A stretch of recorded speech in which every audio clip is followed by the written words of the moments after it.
8 orang yang Kenapa?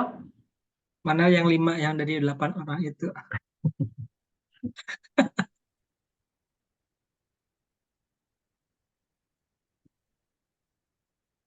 Dirimu cendekiat, Mas.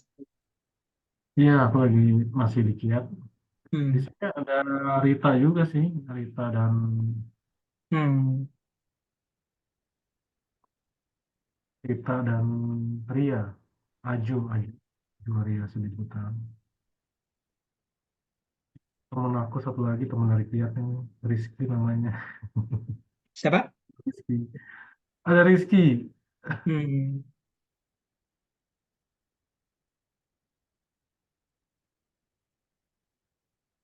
Mulai nanti jam 16.35 kali ya.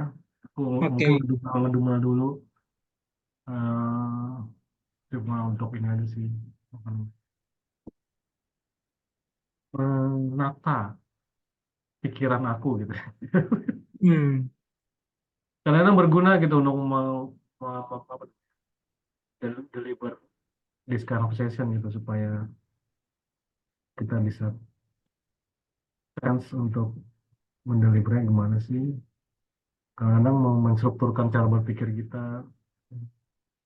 Hmm. Kapan-kapan Mas Basirawi ada yang sesi kan presentasi. Kayaknya, waduh, banyak yang masih Gitu ya. suhu-suhu Mas Agus.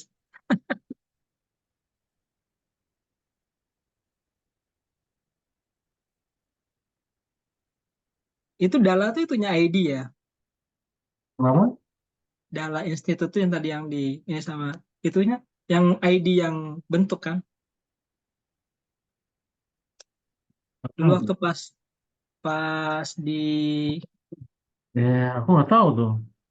oh itu tuh itunya apa timnya Umi kayaknya yang di ya, evaluasi seperti yang landscape di atas kali itu apa namanya? Aku nggak tahu. Aku juga udah ID Haliman Jaya orang Unpad juga. Mungkin kita mulai aja kali ya. Saya mencoba untuk Yuk, menghargai teman-teman semua yang hadir. Terima kasih. Eh, Kebetulan mohon izin untuk merekamnya. Mungkin nanti supaya saya juga merekod sesi ini. Mungkin kalau ada kesempatan saya menulisnya gitu. Terima kasih untuk Mbak Monica, Mas Reza, Mas Haris juga untuk hadir di sini.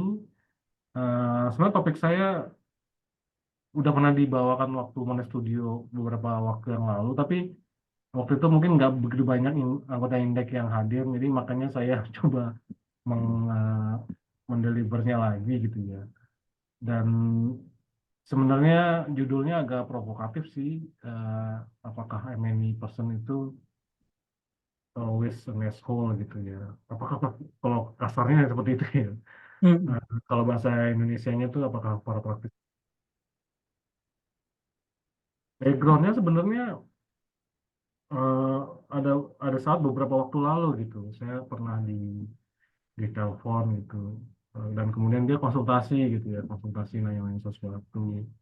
Gimana nih kalau begini, gimana nih kalau begitu. Jadi dalam konteks Monef gitu. Dan pada suatu saat, some point of times, dia bilang gitu, eh, apa namanya, ada dia bilang ke saya gitu secara secara brutal gitu mungkin ya. Secara brutal. Emang saya baru pertama kali nemuin orang Monef tuh lumayan nggak menyebalkan gitu. Kok kayak yang lainnya kok Monef practitioners tuh kayaknya kayak asshole semua gitu. Jadi dia nyebutnya secara spesifik gitu bahwa eh, orang-orang Monef tuh yang sering dia temui adalah eh, mereka-mereka yang menyebalkan menurut dia. Nah, saya penasaran ya, kok emang begitu ya? Nah, saya sebenarnya pengen kembali lagi ke teman-teman gitu. Emang pernah sih, pernah nggak sih dapat feedback dari kliennya, apa dari rekannya, dari orang-orang di organisasinya, pernah nggak sih dapat feedback, oh ini orang MNI tuh menyebalkan sebenarnya ya, kayak seperti apa sih feedbacknya kok bisa dibilang menyebalkan gitu? Barangkali ada yang mau sharing gitu. Ada Sita di sini juga yang baru gabung, ada Monica, ada Mas Haris, ada Mas Reza, Mas Nasir Awi. Pernah nggak sih dapat feedback seperti itu? Kayak orang Monak tuh menyebalkan. Pernah nggak? Ya, mungkin dari saya dulu Mas ya. Ya boleh coba. Dari saya sendiri enggak sebenarnya pribadi gitu ya. Oh ya? Cuman dari apa pada saat Oh. ada yang menggantikan saya di posisi yang sama gitu ya di Hmm. project yang saya tinggalkan gitu, rekan-rekan yang masih ada di sana tuh bilang ya pengganti saya menyebalkan gitu. Bukannya Oh, menginginkan diri ya, bukan menginginkan diri gitu. Tapi memang eh, pada saat mereka pun diperkenalkan dengan apa yang namanya MNI itu ya di project ya di tim project gitu ya, itu pun eh, ada satu momen gitu ya, itu juga belum selesai sebenarnya. Apa sih MN itu, keperluannya MN itu apa gitu ya? Kenapa hanya hanya tiba-tiba eh, kerjaan gitu ya. apa meminta setiap ke tim project, ke tim divisi itu data-data dan data gitu ya. Eh, Hmm. nah, itu ada yang missing link sebenarnya tim Monef itu harus menjelaskan secara runut gitu ya. Baik dari ke project directornya, ke manajer tiap divisi gitu. Apa-apa sih karena nggak semuanya juga mungkin pernah berkenalan dengan Monef ya. Mungkin Ya, sekarang-sekarang lihat sih udah cukup cukup aware ya dengan Monef gitu. cukup diterima ya. Dan tahu oh bahwa kepentingan buat Monef itu ini dan kenapa harus dikejar-kejar dengan data dan juga kesesuaian dengan indikator yang sudah disepakati gitu. Tapi dulu-dulu mungkin nggak jauh-jauh belakang ya, mungkin 6-7 tahun ke belakang tuh ataupun 10 tahun ke belakang ya masih ada tuh yang kayak gitu tuh. Merasa dikejar-kejar dengan indikator, harus sesuai dengan ini tuh eh, mungkin satu sisi mereka harus tagline dengan aktivitas gitu ya, tapi juga dikejar dengan eh, capaian output dan outcome-nya gitu, ataupun indikator yang perlu dicapai gitu. Dan harus sesuai dengan apa ya si eh, logiknya gitu, logik frameworknya gitu. Oke. Mm. Jadi Oke. eh, terkadang mungkin ya memintanya pun eh, orang Monef juga secara personal gitu juga nggak enak kan, makanya nggak enakin gitu ya. Oke. Kayak misalnya ini kamu ini belum selesai ini, atau ini datanya mana ya, atau ini apa segala macam, itu mungkin juga juga bagi mereka agak nyebelin. Yes. Ya, itu poin yang aku pengen highlight sih nanti dalam Hmm. diskusi ini gitu. Ada yang lain mungkin, Bapak Ibu sekalian, rekan-rekan, Tapi lebih as whole sama yang evaluator evaluate. sih Mas, Kenapa? lebih as whole evaluator mungkin daripada orang MNI. Iya, ada yang lain nggak? Sebenarnya apa namanya ya? Ada beberapa yang menjadi pemikiran aku gitu. Misalnya Hmm. ada ada beberapa yang mungkin bisa jadi eh, refleksi kita gitu. Apakah Hmm. praktisi monet yang menyebalkan itu karena mereka punya persepsi tertentu kepada kita dan salah satu beberapa di antaranya mungkin yang ada di slide yang saya tampilkan di sini gitu. Hmm. Di mana ya, kadang-kadang saya suka dengar gitu, kadang-kadang Monef tuh orang Monef tuh kayaknya orang yang so tahu, merasa paling benar. Terus kemudian kadang-kadang ketika ngasih rekomendasi atau usulan untuk perbaikan, kesannya menggurui, bosi, Hmm. atau dan mungkin yang seperti yang dibilang Mas Awi gitu ya. Jadinya biasanya meminta atau menyuruh atau memerintah aja gitu. Hmm. Ini ada Monica mau ah, ngomong kali raise hand. Sharing Monica, dikit ya, apa dari pengalaman saya juga setuju sama tadi yang disampaikan Mas Awi. Ya menurutku mungkin ada banyak faktor ya, dalam artian praktek-praktek dan mindset itu mungkin 5 tahun belakangan aku pikir udah bergeser ya, terkait dengan kebutuhan juga dari donor, terus kemudian struktur MNI sendiri dalam suatu organisasi gitu. Nah, dulu-dulu tuh aku lihat juga kenapa Monet mungkin punya mindset seperti itu, ada tuntutan dari donor juga gitu, dan ada tuntutan dari posisinya juga di organisasi itu mungkin tidak terlalu apa ya dekat atau tidak terlalu dibuat blended dengan si projectnya sendiri gitu. Oke. Itu poin Yang banget tuh belakang itu. Bener Bang. jadi tadi juga ada tadi disebut Mas Alwi juga mungkin apa MI person ini juga mungkin sekarang ini udah semakin semakin banyak apa namanya pemahaman juga gitu ya sama main role itu seperti apa gitu. Kita bukan polisi atau kita bukan seperti apa kayak auditor yang hanya menggurui tapi justru membantu mereka mencarikan solusi gitu kan. Jadi bentuknya bisa satu pendekatannya yang mungkin kurang apa ya kurang kurang kurang bekerja sama kesannya seperti itu gitu. Tapi sekarang aku juga pernah di posisi Mas Alwi tadi sampaikan yang menggantikan terkesan kok lebih ini ya gitu apa lebih arogan gitu.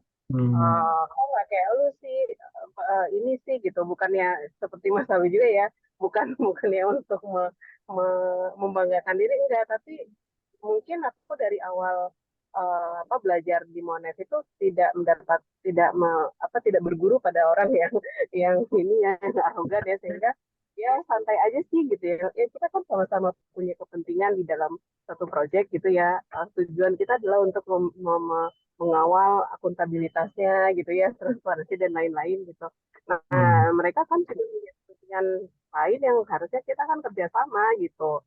Walaupun PR sampai saat ini sebetulnya juga memberikan pemahaman kepada proyek tim uh, lu tuh butuh kita gitu loh gitu. Nah, tapi sekarang-sekarang justru kalau aku ngerasain di organisasiku sendiri saat ini, justru kita tuh kayak dibutuhin gitu loh, ketarik sana sini gitu. Yang kalau tanpa perannya kita, apa ya Baru ada kerasa daya ya.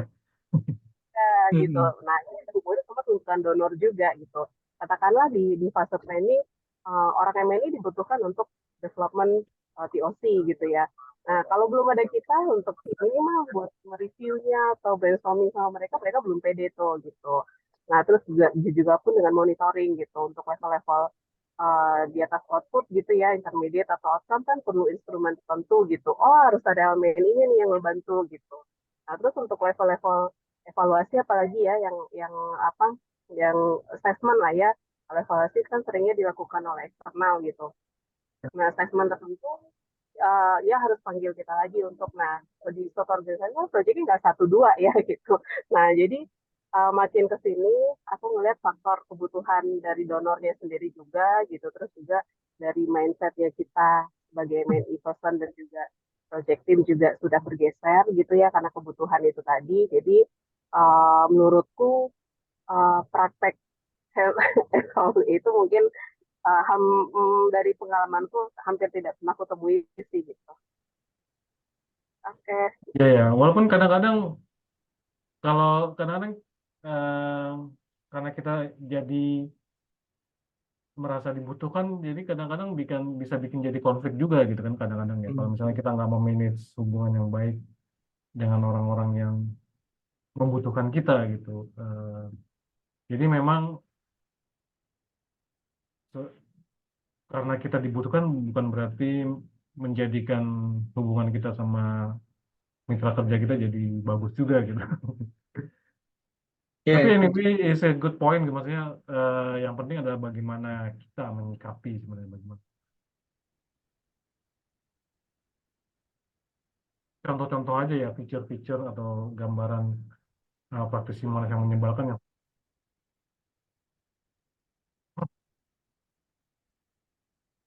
mereka memang menyadari bahwa perlunya MNI, tapi kadang-kadang merasa MNI menyebalkan ya karena itu.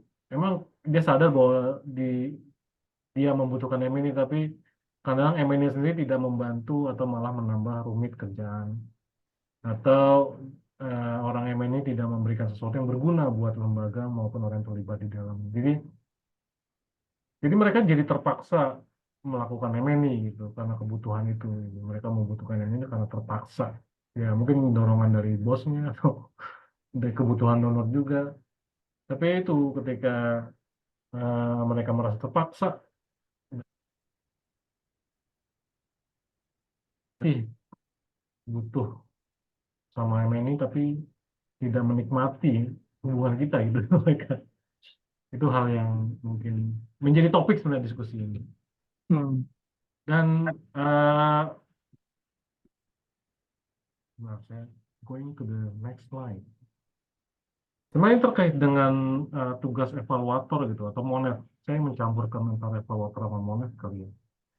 Tapi maksudnya evaluator garis miring monet practitioners, di mana dia harus, kalau menurut aku ya, aku memahaminya, dia doing a balancing act gitu antara kadang objectively, seringnya harus melakukan beberapa hal yang menyatakan kebenaran, make a judgment, mereka menunjukkan apa adanya evidence-nya, dan seringnya mereka menceritakan bad news-nya gitu, secara objektif ya.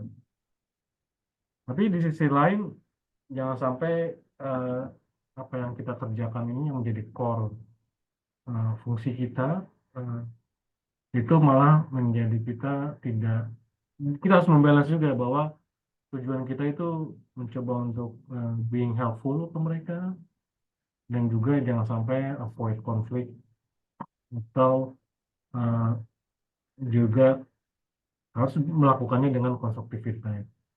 Karena ini sesuatu yang agak tricky gitu ya, dimana kalau yang satu tuh kayak dipandangnya sebagai tukang kritik gitu ya, ada teman indeks yang bilang jadi tukang gebuk atau ya tukang, tukang kritik lah ya, tukang gebuk. Tapi tapi juga kadang-kadang kita harus jadi bestie yang terbaik gitu. Eh, kita harus bisa apa namanya, mendudukan diri kita. Kadang-kadang kita tergoda untuk mendudukan diri kita sebagai temannya mereka yang bisa sangat sangat apa namanya, sangat dekat. Tapi memang ada masing-masing ada bahayanya gitu ya. Kalau tukang kritik kan kadang-kadang jadi tukang kritik seadanya, jadi dijauhi, terus kemudian juga rekomendasi di nggak diwaro juga, nggak diperhatikan, jadi nggak dijalanin juga rekomendasinya. Temuannya kadang di-ignore juga kalau cuma jadi tukang kritik ya, terlalu terlalu apa namanya. Kalau menjadi bestie yang terbaik, mencoba dekat sama klien atau apapun yang menjadi pengguna hasil evaluasi atau monet kita itu, karena kalau kita terlalu dekat juga nantinya jadi sungkan, jadi nggak berani untuk telling the truth gitu ya. Nah, kadang-kadang susah untuk mengkritik, jadi cuma menyampaikan apa yang diinginkan oleh klien doang, mencoba menjadi, kan kadang-kadang seperti itu ya. Kalau jadi sahabat kadang-kadang ada yang eh, cuma pengen temannya senang aja gitu. Nah, ini dua hal yang mungkin harus dibalance oleh seorang practitioner. Dan kalau ada istilahnya tuh mungkin critical friend gitu. Kalau Monef sama evaluator itu harus jadi teman tapi juga yang kritis, sahabat yang memang dia bisa dekat sama klien itu tapi juga bisa nyaman untuk bilang this is not right, ini sesuatu yang harus diperbaiki, ini yang salah, harus kembali ke arah yang benar gitu ya. Nah, mungkin framingnya seperti itu kali ya, yang menurut aku berguna untuk memahami bagaimana kita memposisikan dia supaya kita tidak terlalu menyebalkan di banyak orang di mata banyak orang. Nah, sebenarnya saya kemarin sempat baca artikel gitu ya tentang mindfulness istilahnya. Eh, yang menariknya dalam mindfulness ini adalah teknik meditasi dan kayaknya di ini kali ya. Dan lucunya itu dibawa ke ranah evaluasi gitu. Dan di artikel tersebut menawarkan gitu teknik mindfulness eh, yang bisa berguna untuk melakukan evaluasi ini. Mungkin ini yang seperti aku bilang tadi dalam kaitannya dengan being a critical friend tadi ya. Dan mencoba menjadi evaluator yang efektif dalam engage dengan klien kita atau pengguna hasil model evaluasi kita. Nah, sebenarnya ada prinsip-prinsip yang mungkin nanti teman-teman bisa reflect juga kali ya, apa yang teman-teman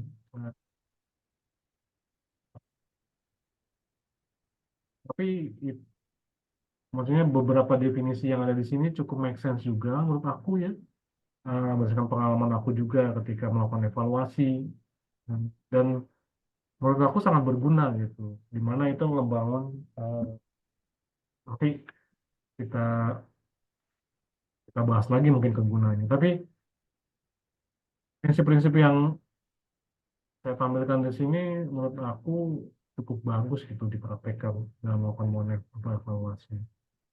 Pertama itu adalah observasi tanpa menghakimi. Jadi mungkin dalam konteks ketika data collection juga kali ya, dan juga berinteraksi dengan mereka, di mana kita melakukan observasi tapi nggak harus menghakimi, ngasih opini untuk ini jelek, ini baik atau ini buruk gitu ya. Eh, dan yang kedua mengamati tanpa memihak, jadi tahu gitu bahwa kita mencoba untuk netral, nggak mencoba untuk bela si siapa namanya donor atau tidak membela program implementing team, tapi juga nggak membela masyarakat juga gitu ya, nggak, maksudnya nggak terlalu membela beneficiary. Jadi mencoba melihat berbagai macam persepsi dari berbagai macam pihak tanpa harus memihak. Dan ini yang nomor 3, eh, kadang-kadang nomor 2 yang tadi mengambil tampang itu agak susah juga kadang-kadang. Kadang-kadang ini saya kadang-kadang suka menemui beberapa evaluator yang sangat memihak donor atau sangat memihak project team implementation-nya karena mungkin pengen menyenangkan project team kali ya. Jadi kadang-kadang aku sebel juga gitu sama ini, kok nggak mau kritis sih, nggak mau saying apa namanya something that is not working well, kenapa nggak diceritakan aja gitu. Itu sih yang kadang-kadang menggemaskan gitu. Uh, yang ketiga, sadar tanpa memakai konsep tertentu. Jadi mencoba menyadari bahwa yang kita terima sebagai observasi itu informasi yang mungkin saat sekarang ketika menerimanya itu nggak perlu diproses gitu ya. Kadang-kadang kita nggak membawa konsep kita sendiri. eh, Contohnya apa ya? Ada beberapa contoh kali ya. Misalnya contoh bagaimana memahami gender equality, kadang-kadang karena kita memahami gender equality itu tuh bisa diterapkan di sesuatu konteks project itu memakai konsep yang kita baca di project dokumen atau di literatur gitu. Tapi ketika evaluasi kita sangat terpaku pada konsep itu, jadi menyusahkan kita untuk menggali informasi yang bisa membuat orang lain juga nyaman untuk cerita kepada kita. Seperti ini apa yang aku maksud ya. Jadi kita nggak mencoba untuk membawa konsep-konsep yang kita pahami dari luar, tapi biar kadang-kadang membiarkan orang lain yang merumuskan konsepnya sendiri, juga kita mencoba memahami juga konsep-konsep yang dipahami oleh orang lain. Yang Wah, keempat, ya Mas kalau Basit. ini nih 6, 6 poin dari yang definisi state of mindfulness itu Mas, itu adalah apa istilahnya sikap dan perilaku yang harus dimiliki oleh setiap etnografer. Ya, bener ya. Iya benar. Kita kalau datang ke satu tempat itu ya udah langsung Betul. tabula rasa gitu kan. Kayaknya itu ya, ini ya, mungkin aku mau coba merefleksikan aja. Ini berguna untuk ya, seperti yang bilang itu ya, etnografer atau apa istilahnya etnografer ya? Iya ya kalau kita mau eh, pakai etnografi ya semuanya seperti ini. eh, jadi kayak kertas putih lagi Betul. dan ya penuh dengan pertimbangan si penelitinya ya. Tapi itu subjektivitasnya tinggi juga kan. Betul. Ya, walaupun sebenarnya ini kadang-kadang nggak apa namanya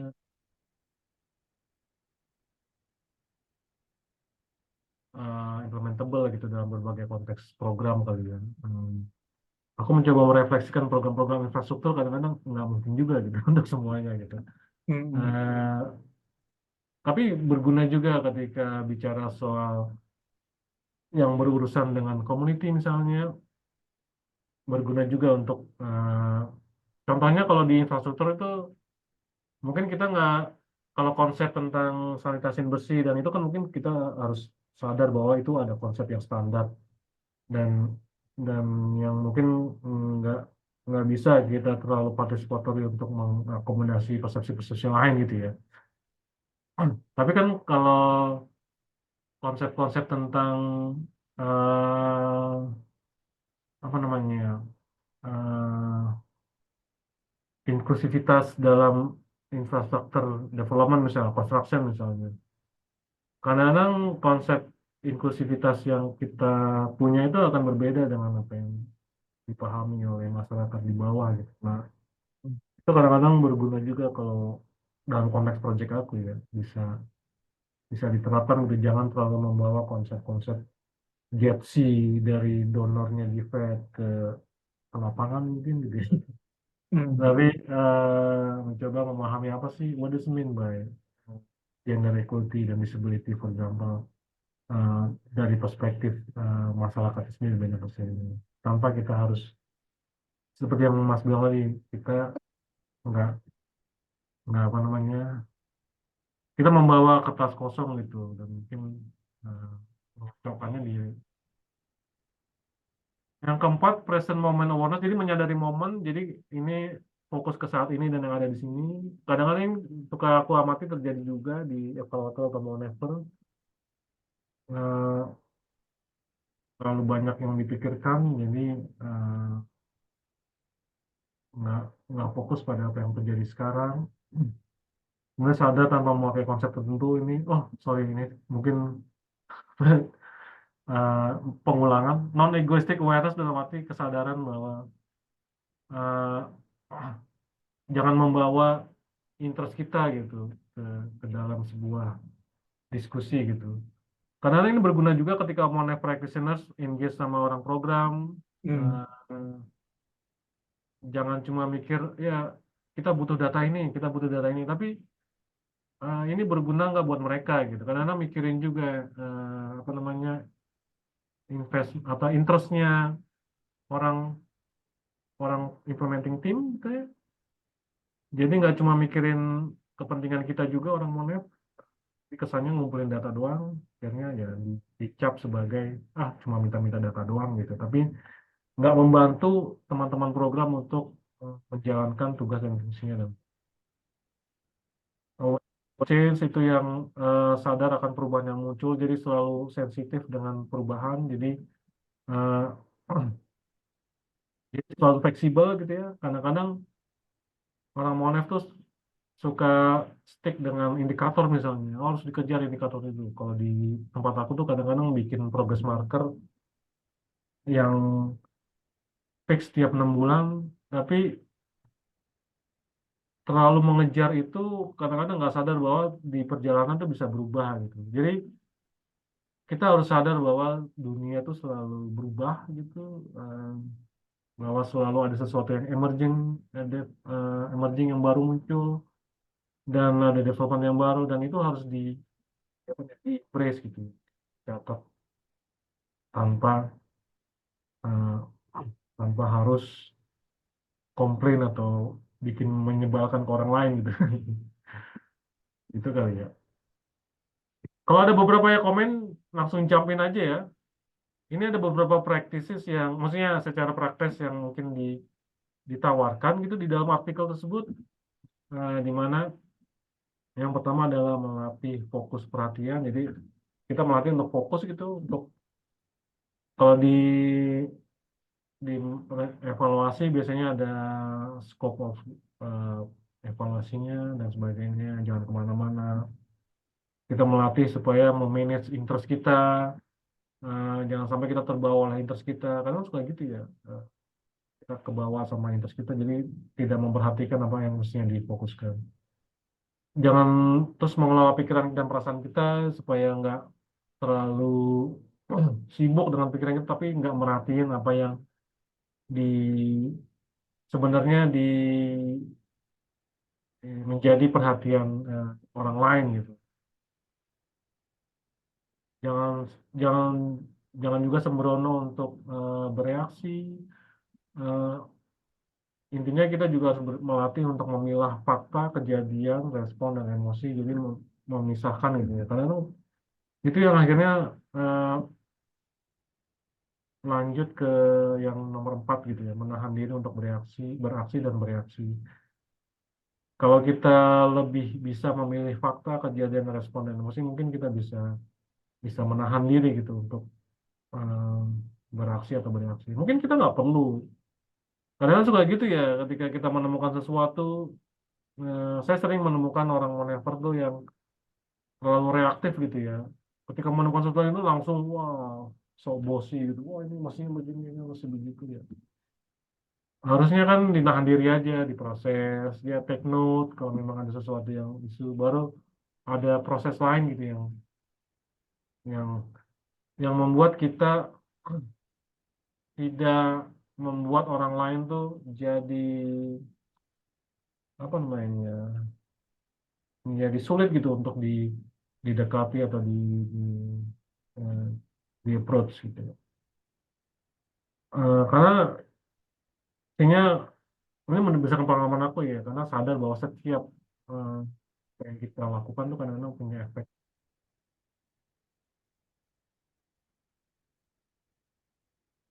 Mungkin itu aja kali ya. Dan kalau reflecting back sebenarnya ini potensi benefitnya eh, ada beberapa sih di dalam artikel tersebut ya. Dia bisa mengurangi stres mungkin. Jadi kadang-kadang eh, jadi tensinya tuh nggak terlalu besar gitu. Karena kita cuma sekedar mencatat apa yang terjadi, kita nggak build up tension gitu ya, nggak nggak apa namanya, nggak mencoba untuk mencari yang benar, mencoba mencari yang siapa yang salah, tapi itu tadi bahkan itu menurut aku bisa mengurangi stres gitu di antara para stakeholders. Yang kedua, awareness of bias, karena kita harus aware gitu bahwa kita juga punya bias, karena kita punya konsep sendiri yang kita punya, kadang-kadang kita punya interest yang eh, kita punya juga, kita bawa dari luar. Nah, kalau misalnya kita nggak terlalu, maksudnya kita bisa menahan diri, bisa bisa aware terhadap itu, kita bisa menahan diri dan bisa mengontrolnya gitu, ya, bahwa itu bukan menjadi fokus kita gitu. Interest dan perspektif kita kadang-kadang bukan menjadi interest dari kegiatan monet kita. Yang menjadi interest kita adalah yaitu collecting information dan action. Yang ketiga, benefit yang mungkin bisa berguna adalah build rapport, jadi membangun kedekatan karena orang lebih percaya. Ini berdasarkan pengalaman aku juga, kalau kita menerapkan itu ya, bahwa orang tuh lebih percaya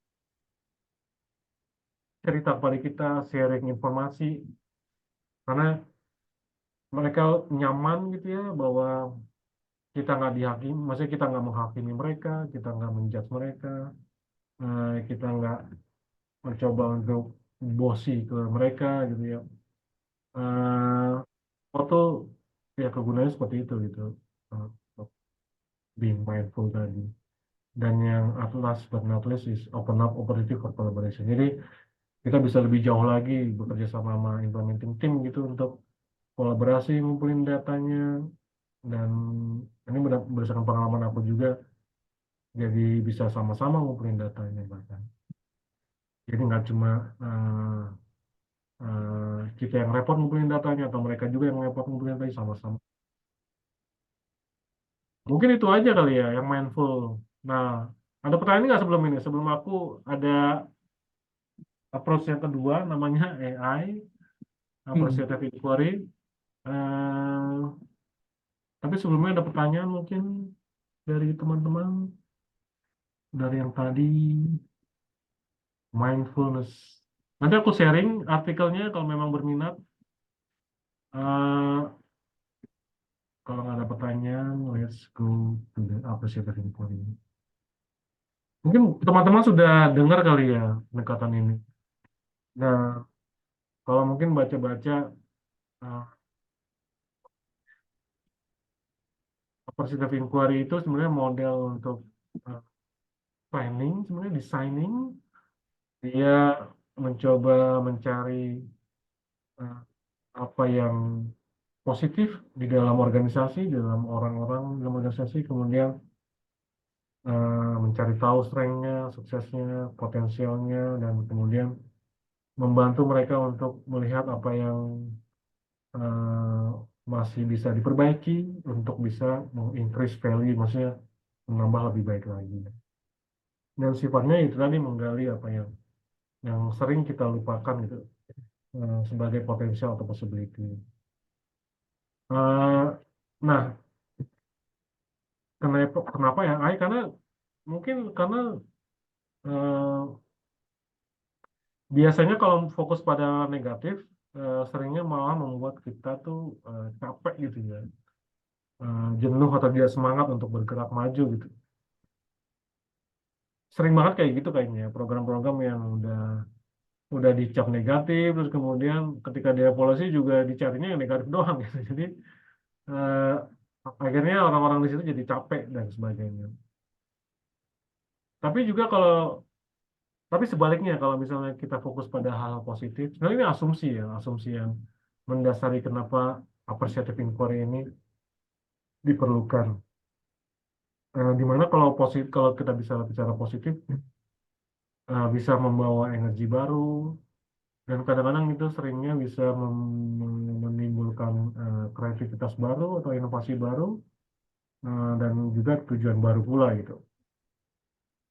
Dan ini kalau saya coba membandingkan antara perception coincidence yang lainnya, karena yang sangat-sangat tipikal memang sangat biasa ya gitu. Mungkin kalau memang terbiasa sebagai manusia kali ya, bahwa yang namanya manusia, apalagi egonya manusia itu selalu pengen memecahkan masalah gitu. Makanya seringnya adalah apapun yang kita kerjakan itu dianggap menambah value itu karena kita berhasil memecahkan masalah. Nah, positive inquiry itu sebenarnya kebalikannya gitu. Kebalikannya adalah harusnya organisasi itu mencari apa yang the best mereka bisa lakukan, eh, mengapresiasi apa yang mereka sudah lakukan, dan kira-kira menuju, maksudnya menyiapkan diri atau mempersiapkan diri untuk mencapai apa yang lebih baik bisa mereka lakukan ke depan gitu. Nah, positif sebenarnya, walaupun memang eh, lebih lebih relevan sebenarnya untuk planning dan desain gitu, di mana dia eh, mencari apa yang mengapresiasi apa yang mereka sudah lakukan, terus mengimajinasikan apa sih yang bisa kita lakukan ke depan, apa our dream gitu ya. Kemudian mendesain gitu apa yang bisa kita lakukan, dan kemudian menjabarkannya lagi lebih detail, bagaimana kita mewujudkannya dalam sebuah rencana gitu. Nah, memang ya penggunaan seperti yang saya, AI itu percaya sebenarnya lebih ke change management gitu ya. Tapi sebenarnya untuk Monef juga bisa berguna dia bisa mencari memperbaiki perencanaan supaya lebih positif gitu ya, lebih meningkatkan engagement, bisa meningkatkan efisiensi dan efektivitas mungkin, juga memberi peluang untuk kolaborasi. Walaupun nih masih masih pertanyaan juga kali ya.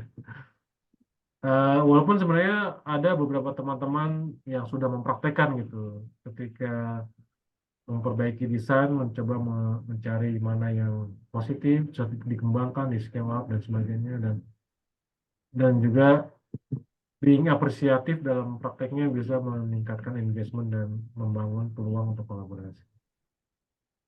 Nah ini kalau dalam perencanaan seperti ini yang saya gambarkan, kalau dulu biasanya lebih ke problem need analysis, tapi kemudian kalau AI itu lebih ke aspirasinya apa, eh, best practice-nya apa, jadi nggak hanya melulu tentang problem. Terus yang kedua, ketika bicara SWOT and resources itu bisa lebih banyak ke strength-nya dan opportunity-nya, dan kemudian ada elaborasi dreams di sana di dalamnya. Jadi fokusnya bukan objektif untuk memecahkan masalah, tapi objektifnya adalah untuk bagaimana mewujudkan dream atau mimpi ideal situasi yang kita inginkan ke depan. Dan kemudian mendesain teori of change dan akhirnya dijalankan dalam sebuah. Kalau itu untuk perencanaan ya kali ya, untuk desain. Tapi memang untuk evaluation mungkin ada beberapa artikel sih yang mencoba memanfaatkan AI dalam proses evaluasi, di mana kalau menurut Patton itu ada situasi-situasi yang cukup tepat gitu ya, di mana ketika evaluasi itu sudah dilakukan oleh orang lain kemudian gagal gitu ya. Nah, mungkin evaluasi yang berikutnya pakai appreciative inquiry gitu. Mungkin lebih tepat situasi seperti itu. Atau ketika situasinya adalah di mana ada di kalangan stakeholders gitu atau program implementernya, eh, mereka skeptis tentang evaluasi. Jadi AI apa appreciative inquiry ini bisa diterapkan lebih lebih apa namanya eh, lebih tepat gitu karena dia menurunkan rasa ketakutan terhadap evaluasi ini kali ya. Appreciative inquiry juga mungkin bisa berguna atau lebih tepat dilakukan ketika stakeholdernya tuh mungkin nggak terlalu banyak, maksudnya nggak terlalu banyak tahu tentang program atau nggak tahu sama sekali satu sama lain gitu ya. Eh, dan mungkin juga situasi organisasinya atau situasi proyeknya itu sangat hostile gitu, volatile. Jadi di dalam proyek itu ya. Dan appreciative inquiry bisa berguna di dalamnya.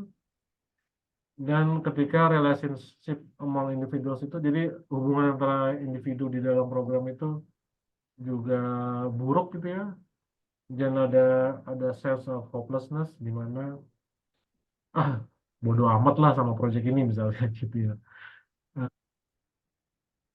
situasi tersebut appreciative inquiry bisa berguna gitu. Ini apa yang dikatakan oleh Patton ya. Ada beberapa kasus yang menceritakan itu ya, ketika programnya letih, lemah, lesu kali ya. Akhirnya dengan AI jadi mereka lebih semangat untuk mencari hal-hal yang positif dan akhirnya temuannya bisa berguna untuk menyemangati program. Mas, tapi sering kali itu konsep ataupun kata gitu ya, kata evaluation gitu, evaluasi itu kan momok ya, baik Nah, bagi program sendiri, hmm, mereka yang dievaluasi atau penerima manfaat gitu ya, ataupun mitra gitu ya. Dengan kata-kata evaluasi itu kayak iya, ya. sesuatu Mesti yang apa diganti ya, ya. ya. Eh, tapi di sini Patton bilang ya hindarilah kata-kata itu, maksudnya eh, apa perasaan terevaluasi itu sebisa mungkin dihindari gitu. Ya, Tapi bagi evaluator sendiri kan kalau kita ke lapangan ataupun untuk wawancara dan FGD kan ada informed consent yang harus dinyatakan di awal kan.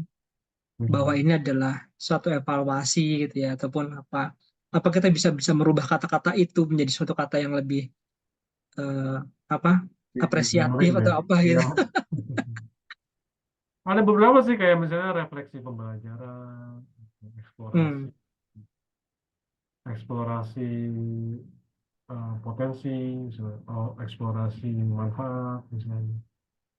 Sebenarnya tanpa membantu evaluasi sebenarnya itu ketika kita minta konsen kan nggak harus pakai kata evaluasi juga gitu. Tapi kita nggak Hmm. bohong juga ketika bilang bahwa ini kita mengeksplorasi eh, positif benefit gitu misalnya. Hmm. Hmm. Which is which is kind of true ya kan, kita nggak mencari emang yang cerita-cerita, kita nggak nyebut evaluasi tapi emang kita tujuannya adalah mencari menggali hal-hal yang bisa diapresiasi, Hmm. dan kita bisa nyebutnya sebagai refleksi pembelajaran kalau memang membuat orang lain nyaman gitu ya. Refleksi pembelajaran sebenarnya isinya evaluasi ya, ada proses mengevaluasi di dalamnya, tapi ketika menggunakan istilah refleksi atau pembelajaran kan lebih netral, mungkin orang lebih nyaman. Mungkin seperti itu. Banyak kok orang-orang yang memakai istilah-istilah yang membuat. Itu kadang-kadang juga orang audit juga ada, orang-orang kalau dengar kata audit kan menyeramkan gitu ya. Iya. Ya, assessment atau evaluasi atau apapun itu. Hmm. Ya itu, walaupun sebenarnya di dalam proses evaluasi juga sebenarnya ada juga yang menerapkan audit proses di dalamnya. Hmm. Jadi tergantung kemana kita memanage dan fokus proses tersebut ya. Sampai mem- ada juga situasi di mana mungkin lebih tepat untuk melakukan apresiatif inquiry ketika butuh change yang harus dipercepat gitu. Ketika ini pengen adanya dialog yang bisa membantu untuk menggerakkan organisasi yang tadinya organisasi ini letih lemah lesu ya misalnya. Enggak, tapi harus dibincangkan bersama gitu. Ini mau kemana nih? Ya, itu tadi kadang-kadang ketika bicara ini mau kemana nih organisasi, kalau kita pakai angle yang lebih positif mungkin bisa lebih membangun. When there's a desire to build a capacity, mungkin ini berguna menurut pattern ya. Mungkin ini kesempatan buat orang-orang melatih function capacity, support for evaluation and possibly. Jadi ini kayak persiapan juga. Jadi yang persiapan inquiry bisa dipakai ketika akan mempersiapkan evaluasi di masa yang akan mendatang gitu.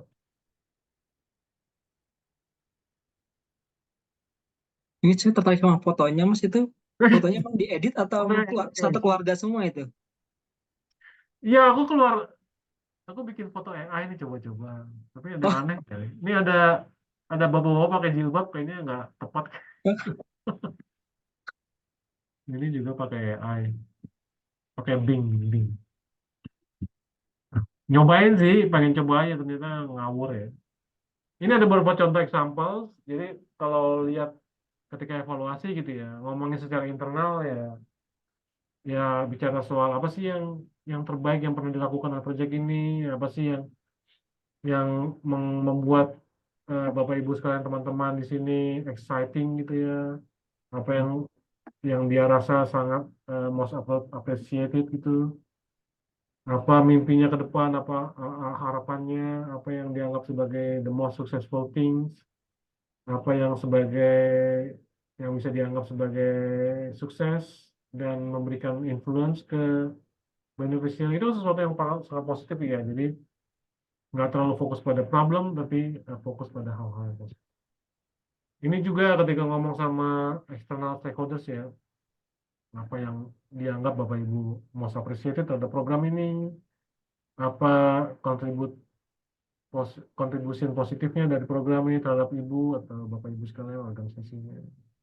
Bagaimana selama ini kolaborasinya, bagaimana harapannya ke depan. Jadi hal-hal yang lebih lebih apresiatif bisa dikembangkan di sini. Itu aja, ada catatan dari Patricia Rogers tentang risk for AI, di mana memang harus di-manage gitu ya, supaya tidak mendorong unnecessary euforia, jadi terlalu euforia gitu.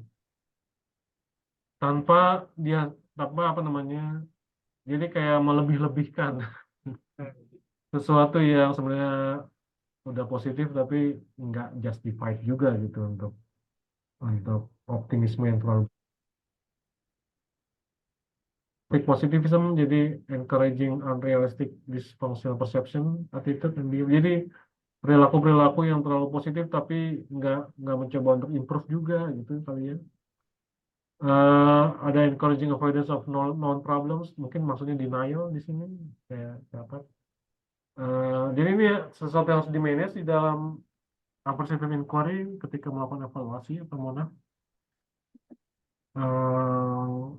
Tapi aku belum melakukan banyak refleksi terhadap appreciative inquiry sih, karena aku nggak terlalu menerapkannya secara diligent atau secara menyeluruh gitu ya. Paling sekali dua kali kalau memang diperlukan, mencoba menggali hal yang positif gitu ya. Tapi it's worth noted gitu, worth noting kalau ada risk, ada berbagai macam risk untuk diperhatikan. Itu aja kali ya. Nanti ada beberapa artikel, ada handbook atau buku kali yang bisa dipakai. Ada sekelompok jurnal yang ngebahas tentang appreciative inquiry, itu ada New Direction for Evaluation kalau nggak salah tahun 2003, udah lama sih. Kalau yang supporting evaluation through mindfulness ini baru banget 2023 dipublish tahun lalu. Makanya aku coba membaca-baca sih, what does it make sense. Yang menurut aku menarik di evaluator adalah, maksudnya di dunia, maksudnya di diskusi di tempat-tempat lain itu, mereka mencoba mengadop berbagai macam teknik itu dari rezim atau disiplin ilmuwan yang lain, dari psikologi, dari meditasi, dari apa inquiry kayaknya dari bisnis kali ya, bisnis atau startup dan sebagainya. Tapi itu sebenarnya bisa berguna untuk apa. Gitu aja kali. Ada pertanyaan? Mohon maaf kalau terlalu mumbling atau rambling. Ada pertanyaan, atau komen, tanggapan dari yang lainnya?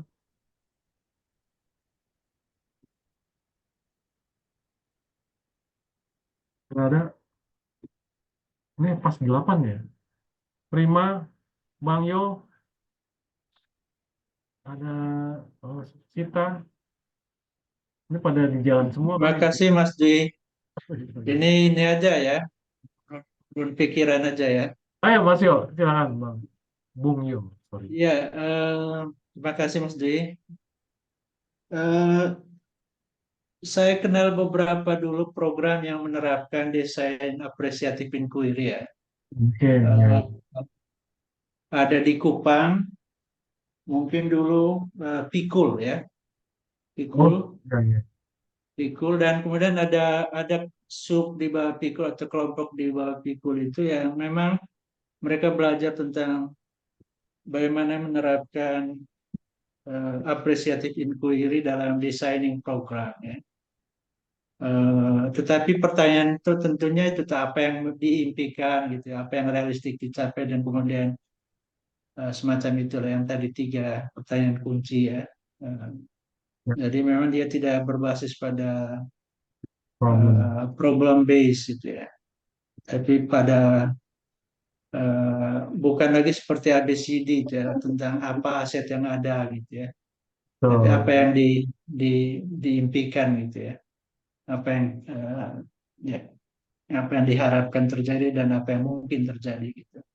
so, Eh, jadi memang dia lebih kepada proses untuk mendorong, mengencourage peserta program untuk mengapresiasi kekuatan-kekuatan yang ada gitu, ya, di dalam di dalam kelompok gitu, atau di dalam komunitas yang didampingi.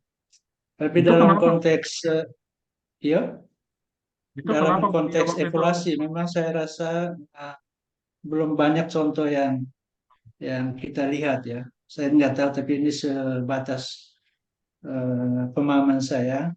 Penerapan apresiatif inquiry untuk evaluasi di Indonesia mungkin masih terbatas gitu ya. Mulai dari istilahnya tadi pakai evaluasi kah atau gunakan eksplorasi gitu ya. Tapi bisa juga mungkin lebih kepada soal review pembelajaran gitu ya. Participatory review gitu atau reflective apa reflective learning ya, pembelajaran reflektif itu terhadap program. Dan yang saya selalu biasa lihat itu kalau ada orang yang mencoba menggunakannya, memang mereka selalu mendahulukan katakan apa yang baik dalam program. Dan kalau kita menggunakan bahasa evaluasi kan apa yang strength-nya, apa weakness-nya. Tapi di beberapa tempat mereka melihat apa yang sudah bagus dan kemudian apa yang perlu diperbaiki. Jadi ada penghalusan pembahasan yang digunakan itu. Hanya pertanyaan saya selalu memang begini, apakah ini benar-benar satu approach atau ini semacam ethics gitu ya, ethics dalam dalam evaluasi untuk yang memang harus dipakai untuk situasi-situasi tertentu. Jadi dia bukan epistemologi ya, cara untuk melihat capaian-capaian dari program, tapi lebih kepada cara yang terbaik pada saat kita menghadapi masa-masa sulit tadi, seperti yang tadi disampaikan di situ. Ya, betul. Stakeholdersnya mungkin tidak terlalu saling mengenal atau situasinya kurang nyaman gitu ya. Jadi orang didorong untuk melihat hal-hal positif dari apa yang ada gitu, supaya itu bisa dikapitalisasi untuk program berikutnya gitu. Jadi rather than focusing on apa yang kurang baik, lebih baik mengkapitalisasi apa yang baik di dalam proses yang ada untuk kemajuan. Tapi ini benar-benar diterapkan untuk konteks tertentu gitu. Betul. Bahkan misalnya menurut saya dibandingkan dengan katakan penggunaan cerita perubahan atau outcome harvesting, menurut saya apresiatif inquiry itu metodenya belum terlalu firm gitu ya. Apa yang membuat dia distinct and different gitu kan dari yang lain. Kalau outcome harvesting saya cukup yakin bahwa itu berbeda gitu. Mulai dari misalnya dia cara menemukan keberhasilan atau change result itu berbeda dengan model OECD yang lama gitu ya, atau model-model kuantitatif kualitatif yang standar. Ya. Dengan cara dia memvalidasi juga berbeda dengan proses triangulasi di metode evaluasi yang lain. Terus cara dia mengkerangkai OECD dia itu juga berbeda. Dia harus mulai dari apa yang sudah ada, apa yang berhasil, lalu dicari relevan nggak gitu. Correlate nggak dengan objektif, koheren nggak dengan overall government program atau other stakeholders gitu ya. Jadi ada pendekatan yang memang secara metodologis berbeda. Gitu. Ya. Nah, saya nggak tahu apresiatif inquiry seperti apa ya, tapi saya kira ini forum yang baik untuk kita mendalami. Gitu. Saya kira itu komentar cepatnya, Bung. Ya. Bung, boleh tanya sedikit, waktu itu Pikul kenapa memutuskan untuk memakai apresiatif inquiry? Alasannya apa? Bukan circle. Ada teman-teman yang mereka sebenarnya sudah bosan dengan pendekatan problem base itu. Lagi bosan. Jadi misalnya rumusan rendahnya pengetahuan masyarakat tentang ini, tidak adanya dinamika kelompok, ada. Jadi mereka selalu merasa bahwa misalnya NTT yang menjadi target dari begitu banyak program. Kenapa kita dirumuskan secara salah gitu ya? Seakan-akan ini NTT ini jadi pusat masalah gitu. Bodok lah, apalah begitu. Padahal kita ini hidup sendiri gitu kan, nggak dibantu pun tetap begini gitu. Dan orang-orang NTT merasa mereka pintar-pintar gitu kan. Oh, Jadi kenapa kita tidak menggerakkan masyarakatnya dengan membangun mimpi, gitu. Dari betul. mengapresiasi yang ada. Jadi itu semacam Udah lelah penolakan kali ya ideologis, dengan ngomongin penolakan dan soal penolakan ideologis, ya, ideologis itu. Dan itu mulainya dulu dari Gubernur Pitalo. Saya oh, heran kata begitu banyak program yang masuk di NTT, puluhan ratusan funding gitu ya, dan saya nggak tahu berapa dana yang masuk, tapi kita di sini tetap dianggap miskin terus, dianggap terbelakang. Jadi kan ada ada resistensi. perubahan-perubahan yang sedikit pun nggak dicatat sebagai Ya, hasil. makanya kan tidak ada apresiasi terhadap capaian juga, gitu. Jadi mereka mau membangun dari sisa-sisa yang kecil, ya, keberhasilan-keberhasilan sedikit, membangun mimpi. Dan itu menurut saya memang gerakan-gerakan ideologis juga dari kelompok yang mereka ahli PRA-PRA gitu ya. Mereka terlatih dengan apa-apa participation action research gitu ya. Eh, Yang Kayaknya saya pernah ingat deh, Bung, ada program akses dulu yang pakai asset based ya management. benar-benar benar-benar itu dasarnya dari kelompok itu, dari teman-teman akses itu. Oke, Cita, mungkin ada komen dia tunjuk Berapa tangan, menit? bebas bebas Sorry, aku tadi sampai sambil nemenin maghrib sampai anakku maghrib. latihan. Jadi ini tadi apa namanya on off tapi aku dengerin. Enggak ada cuma berapa topik ya, mungkin dua lah ya, 2 atau 3 kali. Yang pertama tadi kan Alwi sempat ngomong tentang evaluasi dianggap kalimat yang tidak positif ya. Nah, kalau yang itu masalahnya lihat perkembangan zaman sih sebetulnya ya. Jadi waktu dulu awal-awal tahun berapa ya? Tahun 2010, 2011 kali. Itu dulu ketemu pejabat di kementerian itu mereka sampai bilang jangan yang jelek-jelek ya disampaikan gitu, yang bagus-bagusnya aja gitu. Itu harus gitu ya. Tapi kita melakukan edukasi lah. Evaluasi itu nggak selalu ngomongin jelek, Bu, ada yang bagusnya juga gitu. Nah, sekarang bahasanya berbeda. Ngomongnya adalah karena ini evaluasi, kita kan nanya bahasanya datar, netral, evaluator ya netral. Tapi dari mereka tuh langsung diceritakan adalah tantangan, lesson learn gitu, hal-hal yang negatif. Jadi akhirnya kita yang mancing keberhasilannya apa di sini, best practices-nya apa. Jadi memang itu masalahnya ke edukasi sih ya, edukasi tentang evaluasi Biasa deh meskipun sebelumnya. sebetulnya kenapa? Udah terbiasa dengan sebelumnya dengan challenge dan Iya, jadi sebetulnya sih apa dari mau nggak mau nih si evaluator memang harus mengedukasi orang gitu, mengedukasi informannya gitu supaya si apa namanya jangan menganggap evaluasi sesuatu hal yang buruk gitu. Dan dari evaluatornya sendiri memang harus membuka ruang bahwa ya. temuan yang kita pilih atau kita pilih temuan yang kita cari itu adalah temuan yang tidak hanya sifatnya lesson learned tapi juga best practices. Karena kalau kita mau bicara sustainability, maka yang dicari pasti best practices. Terus bagaimana si best practice ini bisa sustain? Ada faktor-faktor yang mendukung apa saja yang bisa digunakan untuk mencapai sustainability. Itu kalau kita menggunakan OECD kriteria, ada kriteria aja, kita akan terpancing kok bicara yang positif karena semua kriteria itu mendorong eksplorator untuk berbicara hal-hal yang positif gitu. Itu yang pertama.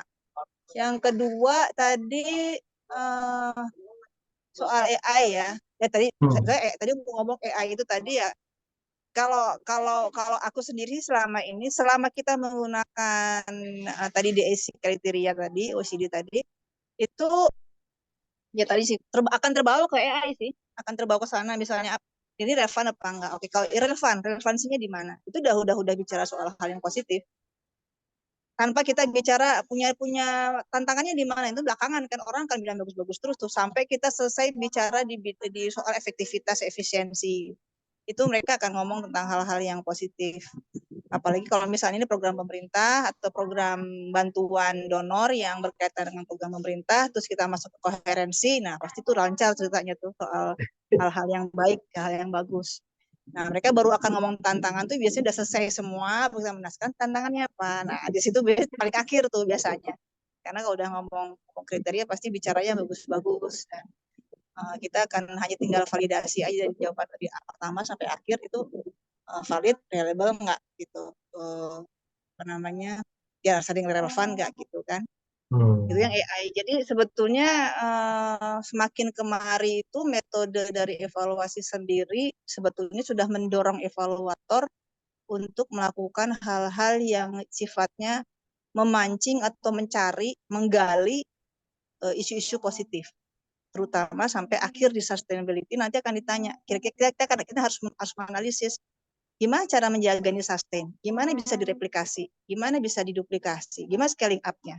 Itu kan bicara soal hal-hal yang positif, meskipun pasti ada yang tidak positif, itu pasti ada. Gitu. Yang ketiga tadi peran Monever ya. Monev itu nyebelin nggak sih? Gitu. Kalau dulu pengalaman aku pas lagi di plan ya, ada orang plan di sini sih, tahun 2000 atau ex-plan dulu. Oh, Monica udah keluar ya. Itu dulu adalah pas masanya aku lagi harus membangun semua planning, semua strategic planning tuh harus based on data.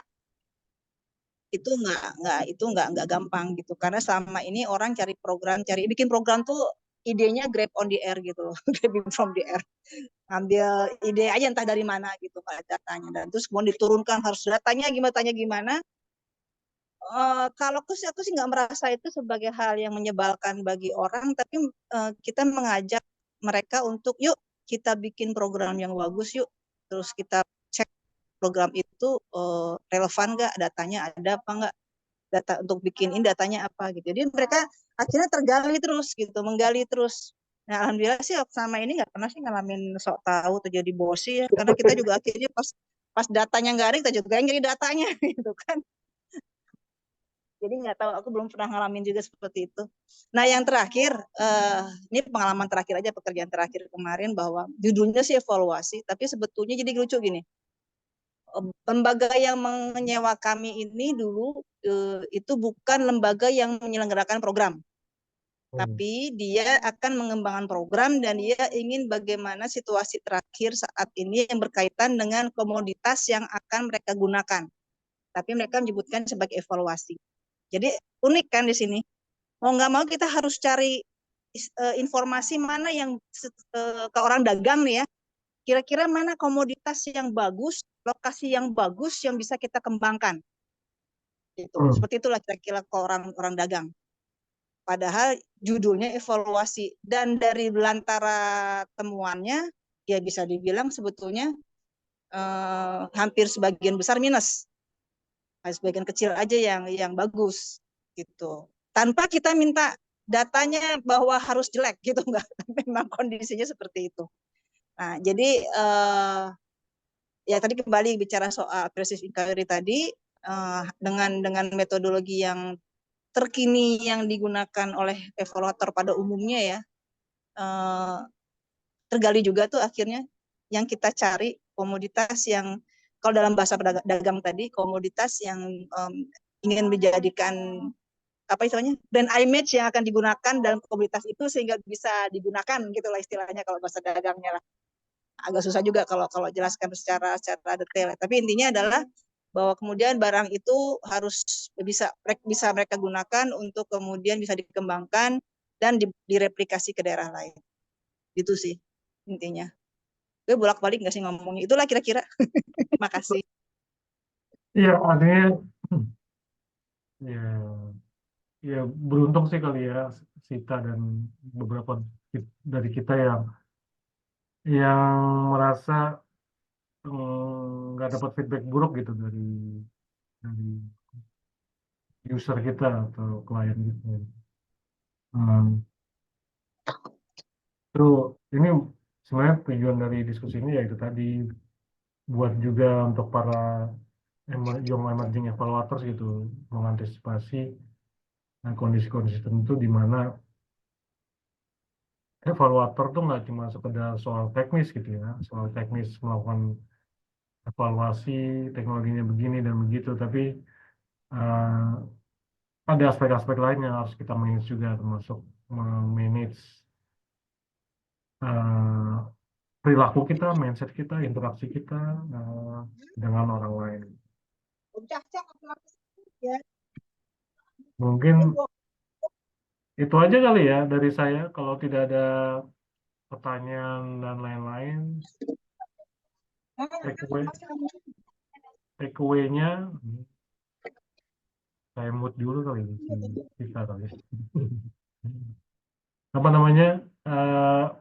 Take away-nya dari saya nggak tahu dari teman-teman, mungkin bisa sharing juga take away-nya dari sini. Kalau buat saya itu tadi, bahwa evaluator itu nggak cuma soal teknis, tapi gimana manage orang lain, bagaimana kita berinteraksi dengan orang lain, mengontrol diri kita secara lebih lebih apa namanya, lebih mindful, lebih aware gitu ya. Saya ada beberapa istilah lain sebenarnya yang aku pengen perkenalkan. Kalau di Korea tuh ada namanya nungchi kalau nggak salah, kemampuan orang itu untuk membaca orang gitu, kemampuan orang untuk membaca orang dan situasi gitu, supaya kita tahu bagaimana memposisikan diri kita ke orang lain dengan tepat, supaya kita tidak menjadi stumbling block ya, jadi batu ganjalan buat orang lain, batu hambatan, kalau istilahnya orang-orang itu menjadi orang yang brengsek yang akhirnya kita nggak bisa berfungsi dengan baik, nggak bisa memberikan added value ke orang lain karena faktor kita sendiri yang nggak bisa mampu melakukan tadi, being mindful tentang apa yang kita lakukan dan juga being appreciative terhadap orang lain. Itu aja kali ya. Final remark dari orang lain, dari teman-teman, kalau nggak ada. MNE persons is friends of everyone. Gimana Mas Ali? Coba diulangi. MNE person is friends of everyone. Mungkin For itu aja kali ya. everyone. Saya tutup dengan, Mas Haris, ada catatan? Oh ya, kan ya MNI ya baru lah ya. Cuman indikator saya sih simpel aja. Kalau udah selesai program gak diajak gabung di grupnya tim program itu berarti menyebalkan. Dan Oh saya ya, betul. Itu pengalaman pribadi, Riz. iya, saya masih masuk grup ya. Cuman ada satu orang project koordinatornya nggak diajak di grup karena dia menyebalkan. Oh ya. Ya, Nggak diajak gitu ya, meme-nya gitu iya. ya. Ya, cuman satu ini. Jadi setelah 2 tahun fase pertama selesai kan off dulu terus pada gabung. Cuman satu yang nggak diajak project koordinatornya. Setuju. Dia harus punya indikator metrik yang reliable ya. Nggak diajak WA grup, kasihan banget. Bisa juga Padahal nggak well perform ya. Iya, padahal fasenya masih lanjut, tapi mereka si project koordinatornya nggak diajak gabung WA Oke. grupnya juga. WA grup yang ngomong aneh-aneh lah gitu. Orang asik mengalahkan orang yang well perform gitu ya. Wah, benar-benar. Nah itu dipilah-pilah lagi ya. Ya, Mungkin itu hal aja baru kali sih ya. soal appreciative inquiry, sorry. Ya, Ini gimana, Mas? saya intinya baru keren tadi karena on off pas mau lagi pulang. Baru dengar soal AI keren, ada apa artificial intelligence itu appreciative inquiry ya untuk dievaluasi. Cuman baru-baru saya yang tadi yang saya dengar ada yang fokus ke negatif gitu, nggak mesti. Tapi belakangan ada apa ya, organisasi yang memperkenalkan bahwa tidak mesti membungkus laporan evaluasi yang dengan kata listen, learn, report. Nggak, eh, dia menyebutnya failure report, nggak apa-apa katanya. Failure report bla bla bla argumentasinya. Ya. Jadi nggak mesti listen, learn gitu konotasinya. Betul juga ya. Failure report itu sih kaitannya itu. Yang lain-lainnya ya soal mindfulness, itu mentality ya, itu mungkin jam terbang dan karakter sih gitu. Karakter diri. Betul, kadang-kadang jam terbang ya. Ya terbang dan nggak terlalu terbang. Oke Ya, deh. oke, makasih Mas Terima Dwi, banyak ya Pak Dwi. atas Ya. waktunya. Mungkin udah mau maghrib juga.